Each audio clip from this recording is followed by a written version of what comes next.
이제 이게 새로 개정돼서 들어간 내용인데 그 사분위수랑 상자 그림이라는 거야.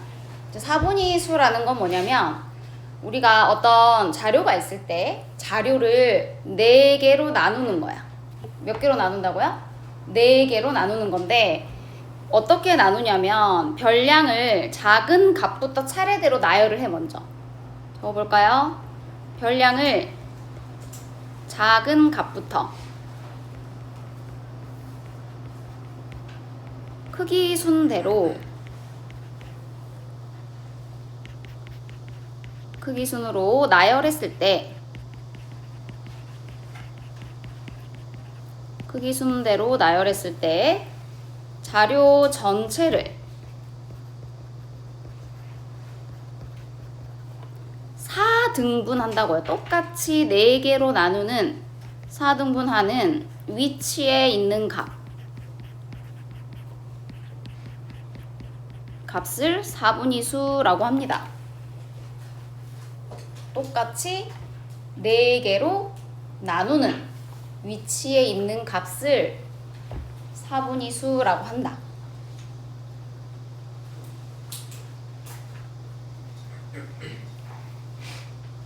거기 옆에 보면 그림이 있죠.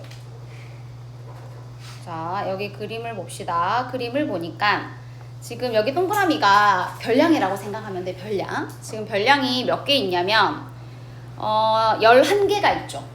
별량이 11개가 있는데 얘를 똑같이 4등분 할 거야. 그런데 자료의 개수가 지금 11개니까 홀수개죠. 그럼 이 경우에는 일단 한가운데 있는 값. 자, 얘가 가장 한가운데 있죠? 한가운데 있는 값. 얘를 우리는 뭐라고 한다 그랬지? 방금 전에? 중앙값이라고 한다 그랬잖아. 이 중앙값을 우리는 제2사분위수라고 불러. 중앙값이 곧 제2사분위수가 되는 거고, 자, 이 한가운데 값을 제외시켜. 자, 빼버리면 앞쪽에 있는 5개와 뒤쪽에 있는 5개로 나눠지죠. 됐어요? 그러면 앞쪽에 있는 거를 다시 둘로 나누는 거야, 똑같이. 그래서 앞쪽에 있는 작은 쪽의 중앙값, 여기가 한가운데가 되겠지? 작은 쪽의 중앙값을 우리는 제1사분위수라고 하고 큰 쪽의 중앙값을 제3사분위수라고 불러요. 알겠나요? 그래서 제1사분위수, 제2사분위수, 제3사분위수 이렇게 3개가 있는데 얘네들을 똑같이 4등분 했을 때 4등분하는 위치에 있는 값이다. 됐는가요? 근데 얘는 지금 홀수개일 때는 한가운데 값이 존재하지. 그런데 우리 중앙값 구할 때 자료의 개수가 짝수개에 있으면 한가운데 값이 몇 개 있다 그랬어? 2개 있다 그랬잖아. 그러니까 마찬가지 중앙값을 구하는 문제니까 뭘 구해주면 돼요? 그 둘의 평균을 구해주면 됩니다. 알겠어요? 그래서 적어봅시다. 제1사분위수는 뭐냐면 자료 전체를 반으로 나눴을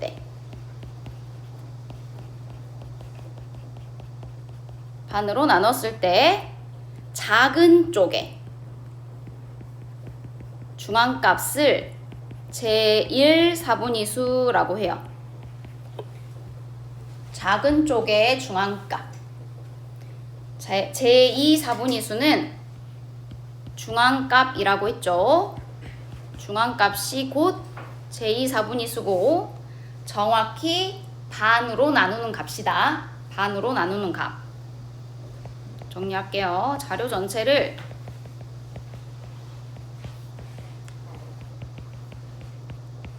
반으로 나누는 값이고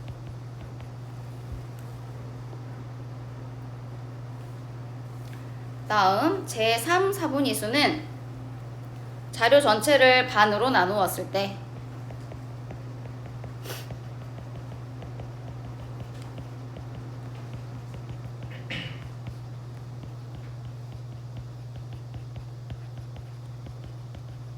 큰 쪽의 중앙값이다.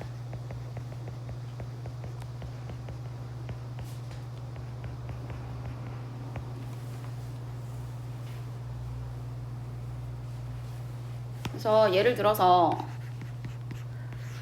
먼저 자료가 홀수계일 때 먼저 해볼게. 찾아봐요.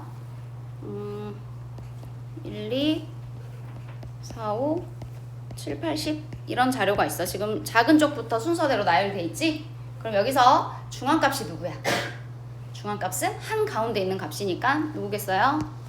5가 되겠죠. 자, 얘가 뭐다? 제2 4분위수다. 제2 4분위수고 그 다음에 작은 쪽이 지금 여기잖아. 작은 쪽의 중앙값 2가 되겠죠. 얘가 제1 4분위수다. 그 다음에 큰 쪽의 중앙값이 누구냐? 큰 쪽의 중앙값 8이 제3 4분위수가 되는 거야. 구할 수 있겠나요? 그래서 제1 4분위수와 제2 4분위수 구할 때 자료를 반으로 나누잖아. 그때 중앙값은 빼고 반으로 나누면 돼. 중앙값 빼고 반으로 나눠야 돼요. 그래서 홀수계일 때는 이렇게 구하면 되고요. 그 다음에 자료가 짝수계일 때 한번 해봅시다. 짝수계일 때는 뭘 예를 들까? 1, 2, 4, 5, 7, 8, 10, 11 이렇게 예를 들어볼게. 보세요. 자, 얘를 정확하게 반으로 나눌 거야. 정확하게 반으로 나눌 건데 짝수계일 때는 몇 개로 나눌 수 있겠어? 정확하게 반으로 나누면 이렇게 되겠지. 근데 가운데 있는 값이 몇 개 있다. 2개 있으니까 얘네 둘의 평균을 구해주면 된다고. 그럼 얘네 둘의 평균은 얼마겠어? 6이 되겠죠. 그래서 제2 4분위수는 얼마가 되겠어요? 6이 되겠죠. 평균. 자, 그 다음에 제1 4분위수는 작은 쪽에서 이제 반으로 나눴어. 반으로 나눴을 때 또 한가운데 있는 값이 누구지? 2하고 4 두 개 있죠. 그쵸? 그래서 제1 4분위수는 2와 4의 평균이 되는 거야. 제1 4분위수는 2와 4의 평균인 3이 되겠죠. 됐나요? 그 다음에 제3 4분위수는 요 뒤에 7, 8, 10, 11에서 7, 8, 10, 11에서 가운데 있는 두 값의 평균을 구해주면 제3 4분위수는 얼마가 되겠냐? 9가 되겠죠. 9. 알겠어요? 그래서 정확하게 반으로 이렇게 나누는 값 3, 제1 4분위수. 그 다음에 정확히 반으로 나누는 거 제2 4분위수. 그 다음 큰 쪽을 반으로 나누는 제3 4분위수 이렇게 구별할 수 있어. 그러면 자료를 이렇게 4개로 나눴을 때 여기 자료가 몇 개 있어? 2개 있지. 여기도 몇 개 있어? 2개 있지. 여기도 몇 개 있어? 2개 있죠. 여기도 몇 개 있어? 2개 있어. 정확히 몇 등분 돼 있어? 4등분 돼 있죠? 그래서 얘네들을 4분위수라고 합니다. 알겠나요? 자, 그 다음 그러면 이제 얘를 가지고 우리는 이제 그림으로 나타낼 건데 그림으로 어떻게 나타내느냐? 상자 그림이라고 하는 그림으로 나타낼 거야. 방금 배운 거를. 근데 이제 상자 그림에서는 방금 배운 4분위수 3개 있지. 그 3개 값에다가 추가로 최소값이라고 하는 거는 별량 중에 가장 작은 값을 최소값이라고 해요. 최소값과 그 다음에 제1 4분위수, 제2 4분위수, 제3 4분위수. 원래 다 적어야 되는데 제1, 제2, 제3 4분위수와 그 다음에 최대값, 별량 중에서 가장 큰 값을 최대값이라고 해. 요렇게 5개의 값을 나타낸 그래프를 상자 그림이라고 해요. 상자 그림이라고 한다. 그래서 상자 그림을 어떻게 그릴 거냐? 상자 그림을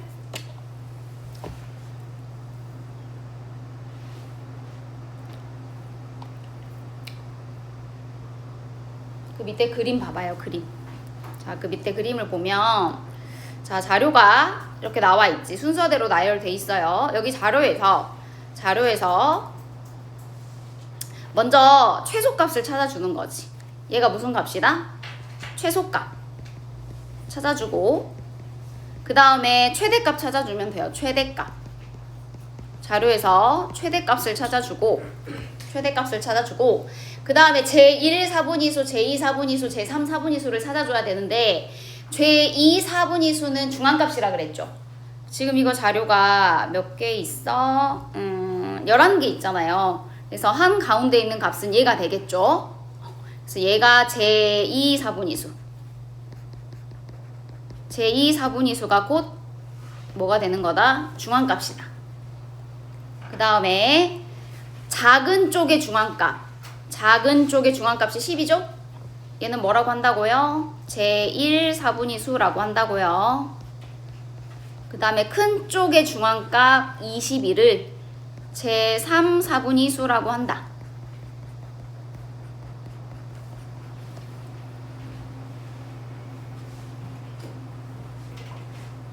그래서 상자 그림은 어떻게 그리냐면 일단 최소값과 최대값을 포함하는 수직선을 일단 그려. 그러니까 지금 여기 밑에 화면 봐야 되더라. 여기서부터 여기까지 이렇게 수직선을 먼저 그리는 거야. 최소값과 최소값이 들어가게 그린 다음에 그 다음에 제1 4분위수와 제2 4분위수 있지. 제1 4분위수가 지금 여기잖아요. 여기죠. 제3 4분위수는 여기지.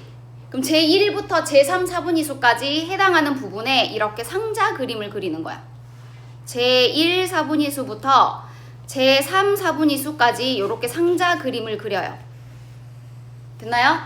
그리고 나서 제2 4분위에 해당하는 값에다가 지금 15가 중앙값이지? 여기 해당하는 부분에다가 이렇게 상자에 세로선을 그려줍니다. 됐나요? 그러니까 지금 여기에 위치하는 어디야? 여기에 위치하는 값이 제1 4분위수. 그 다음 상자 가운데 그어진 줄이 중앙값. 그 다음에 상자 맨 끝에 여기가 제3 4분위수가 되는 거야. 되는가요? 그래서 이렇게 4분위수들을 연결하는 상자 그림을 그린 다음에 여기에 최소값과 최대값을 연결하는 직선을 그려요. 이렇게 연결하는 직선을 그려주면 되거든. 이 연결하는 직선을 우리는 뭐라고 부르냐면 수염이라고 불러. 그래서 수염을 그려주면 돼. 최대값과 최소값과 상자를 연결하는 선을 수염이라고 하는데 수염을 그려주면 됩니다. 그래서 얘를 상자 수염 그림이라고 부르기도 해요. 알겠어요? 그래서 뭐 그리는 건 별로 어렵지 않죠? 이렇게 그려줄 수 있어. 됐는가요? 그러면 자 봐봐. 4분위수라고 하는 거는 전체 자료를 똑같이 몇 등분 한다 그랬지? 4등분 한다 그랬잖아. 4등분. 그래서 최소값부터 봐야 돼. 여기 최소값. 지금 여기 최소값부터 제1 4분위수까지가 한 덩어리지. 그 다음에 제1 4분위수부터 중앙값까지가 또 한 덩어리죠. 그 다음에 중앙값부터 제3 4분위수까지가 또 한 덩어리잖아. 그리고 제3 4분위수부터 최대값까지가 또 한 덩어리야. 얘네들의 간격이 다 어때? 간격이랑은 좀 그렇고 그 안에 들어가는 자료의 개수가 다 똑같겠죠. 왜냐하면 정확히 4등분하는 지점들이니까. 그래서 여기서부터 여기까지가 자료 전체 개수의 25%가 들어가 있고, 됐나요? 알아야 돼. 그 다음에 제1 4분위수부터 중앙값까지 자료 전체 25%에 해당하는 것들이 들어가 있어. 별량들이. 그 다음 것도 25%에 해당하는 별량들이 들어가 있고, 그 다음 제3 4분위수부터 최대값까지도 자료 전체의 25%에 해당되는 별량들이 여기에 포함되어 있다고. 왜냐면 똑같이 4등분 되어 있으니까요. 알겠어요?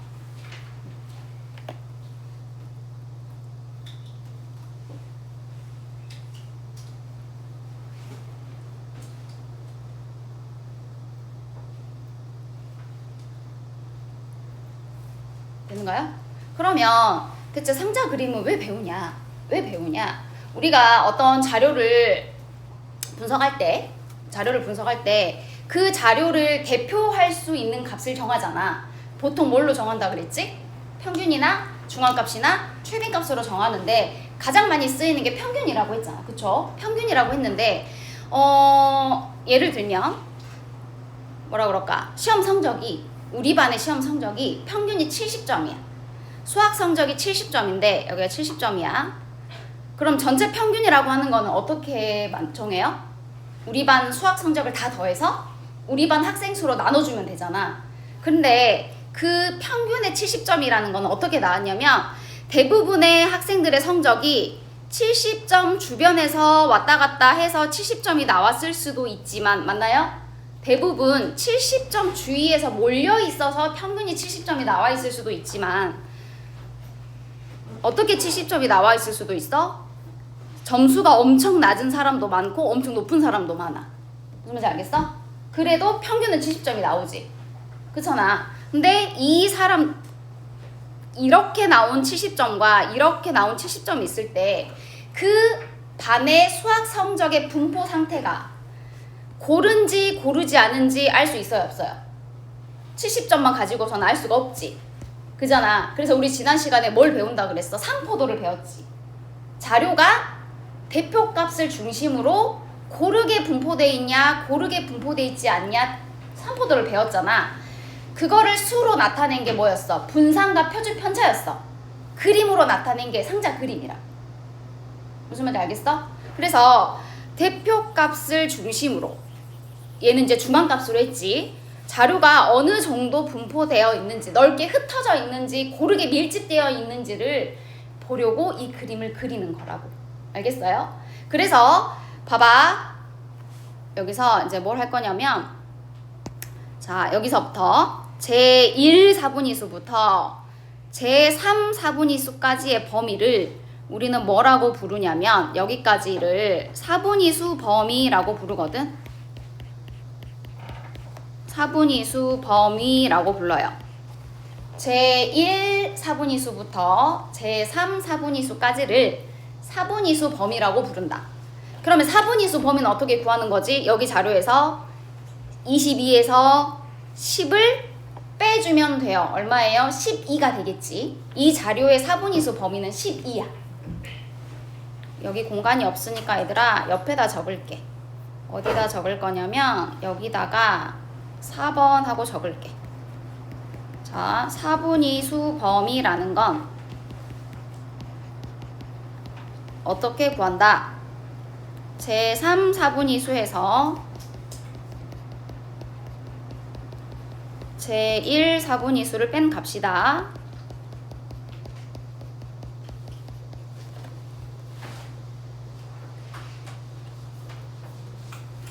됐나요? 그럼 4분위수를 보고 뭐를 알 수 있냐면 우리가 4분위수 범위를 보고 다시 그림으로 가서 다시 여기 화면 봐야 되더라. 자 봐라. 4분위수 범위에는 어디부터 어디까지다?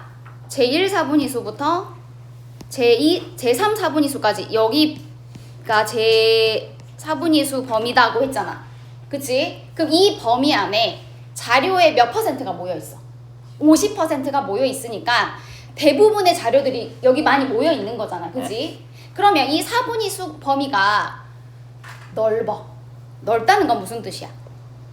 상자 그림이 이렇게 넓어. 이거 넓다는 건 무슨 뜻이죠? 자료들이 중앙값으로부터 널리 퍼져 있다는 뜻이지. 자, 4분위수 범위가 작다는 건 무슨 뜻일까? 중앙값이 여기 있어. 대부분의 자료들이 중앙값 근처에 모여 있다는 뜻이죠. 자료가 많이 밀집되어 있다는 뜻이라고. 무슨 말인지 알겠어? 그래서 그림을 보고 우리는 뭘 알 수 있어? 자료가 얼마나 밀집되어 있는지 또는 흩어져 있는지의 정도를 알 수가 있다고. 알겠죠? 그래서 4분위수 범위를 보고 뭘 알 수 있느냐? 적어볼게요. 먼저 자료의 50%가 퍼진 정도를 알 수 있고 퍼져 있는 정도를 알 수 있다. 그래서 4분위수 범위가 작을수록 그럼 상자 그림이 좁아지겠죠. 작을수록 고르게 분포되어 있다는 걸 알 수 있다. 고르게 분포되어 있다는 뜻이다. 자, 고르게 분포되어 있다는 거는 대표값을 중심으로 별량들이 모여 있다는 뜻이야. 그쵸? 그러면 얘들아, 편차가 커지겠어, 작아지겠어? 대표값 중심으로 모여 있으니까 작아지겠지. 편차가 작다는 건 무슨 뜻이다? 삼포도 값이 크다, 작다? 작다. 자, 고르게 분포되어 있다는 뜻은 산포도 값이 작다는 뜻이다. 표준 편차가 작다고요. 그래서 이렇게 연결해서 기억을 하면 되겠어요.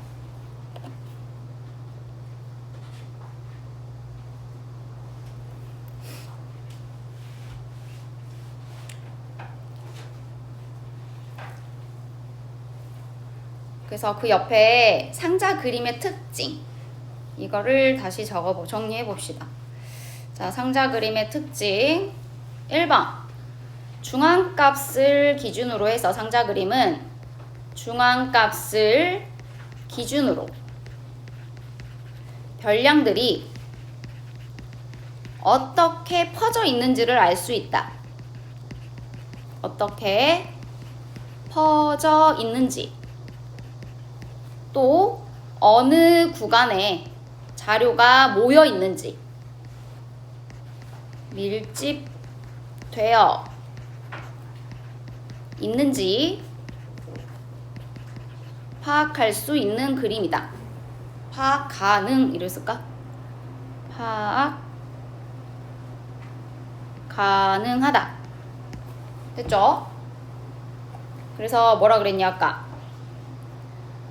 구간의 폭이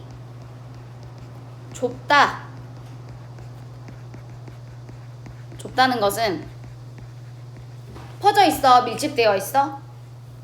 자료가 밀집되어 있다는 뜻이다. 자료가 밀집되어 있다는 뜻이고, 밀집되어 있다는 뜻은 자료가 고르다는 뜻이야. 고르다는 뜻이다. 그 말은 곧 산포도 값이 작다는 뜻이다. 이렇게 연결시켜요.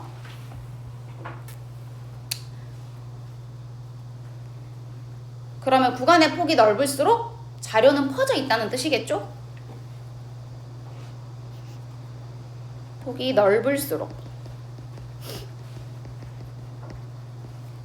자료가 흩어져 있다는 뜻이다.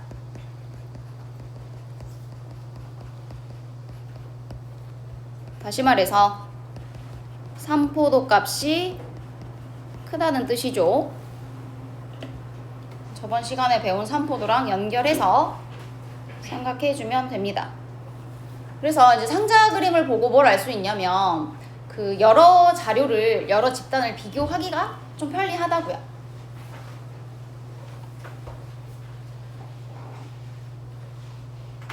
됐나요?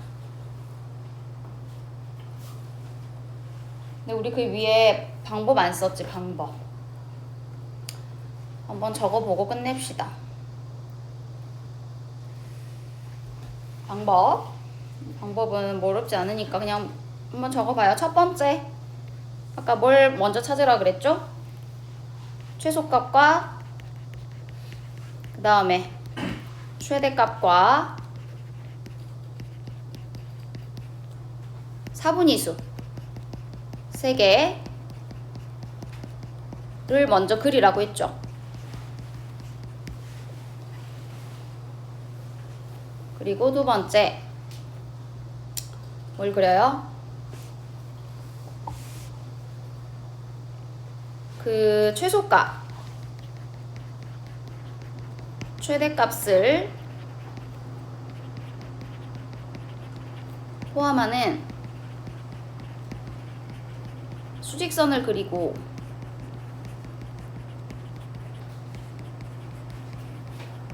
세 번째, 제1 사분위수와 제3 사분위수를 이용해서 사분위수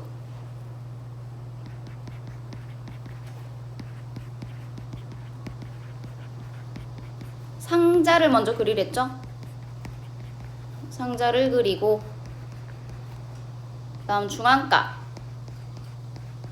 제2 사분위수 세로선으로 상자 안에다가 표시하면 됩니다. 다음 마지막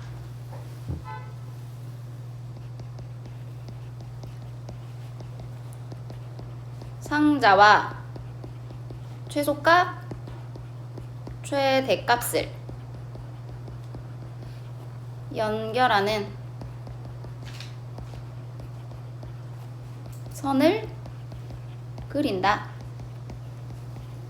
이 선을 수렴이라고 한다고 했죠? 그래서 이렇게 하면 되겠어요.